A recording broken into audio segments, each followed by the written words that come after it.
السلام عليكم ورحمة الله وبركاته. بسم الله الرحمن الرحيم، والصلاة والسلام على سيدنا ومولانا محمد صلوات الله وسلامه عليه وعلى آله وصحبه وسلم. أما بعد، من يومين ثلاثة يا جماعة احنا عملنا فيديو اسمه أسامة فوزي يغذي الكراهية والعنف بأطفال الجاليات العربية. الفيديو ده بعد 5 6 ساعات من صدوره عمل عدد مشاهدات 136، وبعد الرقم ده وقفت المشاهدات أو وقف إن اليوتيوب يسجل الزيادة في عدد المشاهدات، مع العلم إن في ناس كتير جدا تواصلوا معايا بلغوني إن إحنا بنشوف الفيديو ومستغربين جدا إن عدد المشاهدات ثابت مع إن إحنا بنشوفه. إيه السبب في الموضوع ده؟ وأيضا لما دخلت على تحليلات الفيديو لقيت إن الجمهور، عفوا وتحديدا في أمريكا، نسبة مشاهدة الجمهور في أمريكا تحديدا اترفعت من حوالي 4.5% ل 11%، ومع ذلك عدد المشاهدات زي ما هو ما بيزيدش. أنا على قد قدراتي ما أعرفش إيه السبب، ولكن اللي أنا أقدر أفهمه وأقدر أجزم بيه، وزي ما يعني متعود معاكم إن أنا ما أقولش إلا الحاجة اللي أنا متأكد منها، هي إن اللي يعمل حاجة زي ديت دي جهة لها قوة ولها نفوذ وبتخدم الأشخاص اللي احنا بننتقد فكرهم في فيديو أسامة فوزي. وعشان كده احنا النهاردة هنعمل محاولة تانية وهنقدم صياغة جديدة بفكر جديد بخصوص نفس الموضوع، ولكن بمعالجة مختلفة، وهنشوف ايه النتيجة وهنشوف ايه اللي هيحصل مع اليوتيوب عشان نحاول نفهم.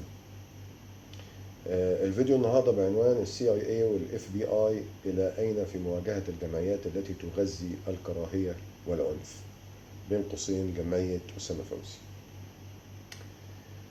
قيمة الأشياء لا تدرك إلا بنقيضها، ونحن هنا نتحدث عن الحب كمكون ضروري للإنسانية، وعن الكراهية كواقع ونقيض ندرك به قيمة الحب. نحن نتحدث عن أن أغلب ما نحاربه هو ذاته كل ما كنا نرعاه في السابق. هكذا عبرت هيلاري كلينتون عن واقع يشعر به المجتمع الأمريكي. نتحدث عن جمعية اسمها أسقط كل المفاهيم النبيلة للإنسانية. اسمها فقط يحتوي على كل المعاني أو كل ما يفيد الكراهية، وذلك تمشيا مع فكر من أسسوا هذه الجمعية. ودعونا نقول أن من الحكمة والعلم أيضا أن نستوعب مفاهيم الآخر، وليس شرط أن نعتنق كل ما نستوعبه. وعلينا أيضا أن ندرك أن العلم قد يحدد كيف نزرع الكراهية، ولكن لم يكن أبدا ليقدم الكيفية التي نتحكم في توجيه الكراهية بها،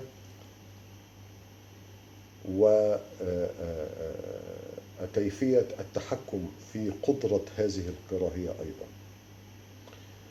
أو بمعنى آخر عملية السيطرة على هذه الكراهية، والتي تؤمن لصانع الكراهية أن لا تطول مجتمعه هو أيضا. فالكراهية بناء فكري يؤسس تصورات وتصرفات، ونحن نتحدث عن حالة تعوض نقصا وتغيب وتغيب إرادة، أو نتحدث عن إرادة تتلذذ بالكراهية. إن عمل FBI ووكالات الإدارة المركزية للمخابرات الأمريكية يطالعنا دائما، وكما قالت هيلاري كلينتون بأن أغلب حروبنا مع هي مع من كنا نرعاهم في السابق. الحالة التي نحن بصددها والحالة التي نحن بصددها الآن هي فكر المدعو أسامة فوزي في مئات الشرايط التي قدمها، والتي يدعو فيها أطفال الجالية العربية وأسرهم لتصرفات حادة تصنع الكراهية وتغيب إرادة المنطق، خلع الأحذية، لضرب صور تمثل بعض الساسة وقادت بعض الدول، ومن يصب بحذائه الصورة أو الصور تقدم له الهدايا. تصرف يهدم ما تعلمه المدارس الأمريكية لأبنائها. تصرف يهدم بناء الفكر والاتجاهات التي تؤثر على آليات التعرض الانتقائي، ثم يهدم عملية بناء التفكير الانتقادي لدى أطفالنا وأسرهم بالمجمل. والسؤال هنا: هل CIA وال FBI تضمن أن لا يتحول سلوك الضرب بالأحذية إلى سلوك مجتمعي يوجه نحو كل من يعترض على هؤلاء؟ ثم هل نرضى على أن يكون النتاج الفكري لشخص يحمل جنسية أمريكية ويعيش بالمجتمع الأمريكي منذ أكثر من 35 عام أن يكون نتاجه الفكري بهذه الدرجة من الانحدار؟ والسؤال الأخير والأهم، وأكرر مرة أخرى السؤال الأخير والأهم، هو من الذي خدع هذه الأجهزة من البداية للموافقة على تلك التصرفات؟ وما هي المعاني التي استعملت لخداع تلك الأجهزة؟ نحن لا نتحدث عن ساسة ودول، نحن نتحدث هنا عن كيفية البناء النفسي والفكري للإنسان حتى نحد من حجم المخاطر والتحديات وننشئ فرصا أكبر وأكثر للتعايش السلمي والتصالح مع الإنسانية. أرجو أن تكون فكرة الفيديو وضحت، وإن شاء الله احنا هنلحق بهذا الفيديو ترجمة باللغة الإنجليزية. ومرة تانية أشكركم، والسلام عليكم ورحمة الله وبركاته. السلام عليكم.